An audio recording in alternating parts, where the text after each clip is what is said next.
Alright, I'm going to try to make this as quick as possible and simple, but this is a video that's going to touch on one of the many issues that can make Planetside so frustrating for its players. Partly because a lot of them are unaware of the cause, which is what makes it so frustrating to begin with, right? You know it's happening, you know it shouldn't happen, but you don't know why it is happening, right? And with that said, you might be part of those who are finally going to learn why their shots aren't landing in Planetside.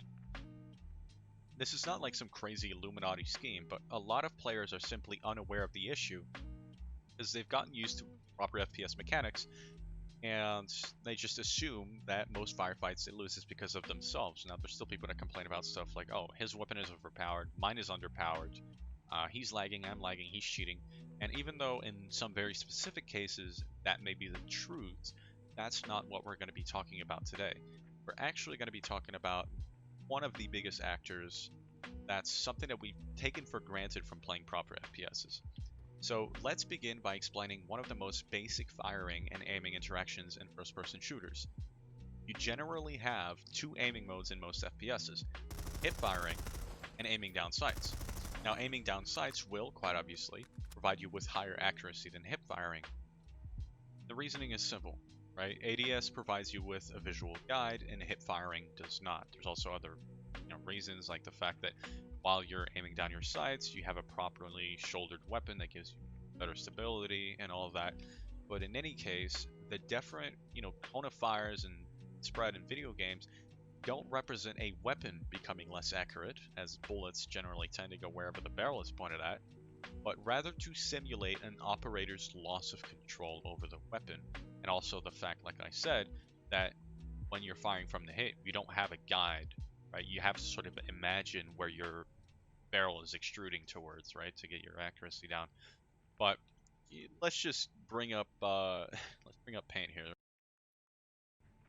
Right, so just because I fire 10 bullets out of my barrel doesn't mean that they're going to start coming out of the sides of the barrel. It doesn't make any sense, right? What happens is that I start losing control over where the barrel is aimed at. It's loss of control, right? So now that we've settled that, let's explain how this whole Hipfire and ADS thing work.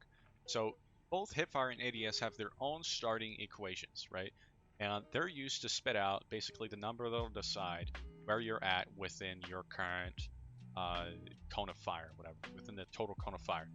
And that value that they need, right, can be taken from either time or bullets fired. So it can be taken from the amount of time that you've held on your left click or the amount of bullets fired, right? And let's say that we fired 15 bullets, and there's a number behind the scenes that grows. It can grow linearly or it can grow exponentially, but it can grow from between 0 to 1 or 1 to 100 or whatever you set it at, right? And let's say that 15 bullets is 0.6.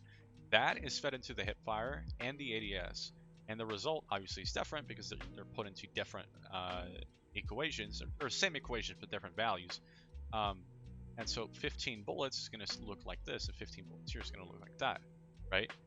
And now, here's the very crucial thing that every influential FPS in history does that has both Hipfire and ADS, right? Call of Duty does it, Battlefield, Medal of Honor, even Gears of War does it third person, right? What they do is when I fire 15 bullets from Hipfire to ADS, it doesn't keep this. It goes to the 15 bullet ADS type, right? So it goes from this to that. But that's not an abuse, right? Because Hipfire is one of two things. I know some fucking moron's gonna say, well, it makes sense here because they fired 15 bullets in Hipfire, so they can't just reset. That'd be cheating. Like, no, because Hipfire is two things, right? It is loss of control, greater loss of control because you're not shouldered. And it's also your inability to see exactly what you're firing at because you're not using a sight. But if I start using a sight, then it's only natural that this gets scaled down, right? And that's why every FPS ever fucking does that. Okay? And let's say I do that, and then I fire 10 bullets here, and we're at 25, then we're about here, and I swap back to Hipfire, it's all the way up, right? Because now this value is at 1, right? But how does this tie into Planetside, you ask? Well, here's Planetside. Here's Hipfire. Here's ADS. Here's firing right on the DS. That's the Hipfire, right? There's me hip firing, and then ADSing. That's the Hipfire. Instead of firing, let's say I fire 5 bullets in Hipfire and then swapping to ADS, it doesn't swap to the 5 bullet ADS spread. It stays within the entire sphere of Hipfire, which makes absolutely no sense because I'm removing one of the 2 components that give you bad accuracy, and that is the inability to see exactly what you're aiming at because I am now aiming down the sights. And that is why so many of your shots aren't landing on Planetside.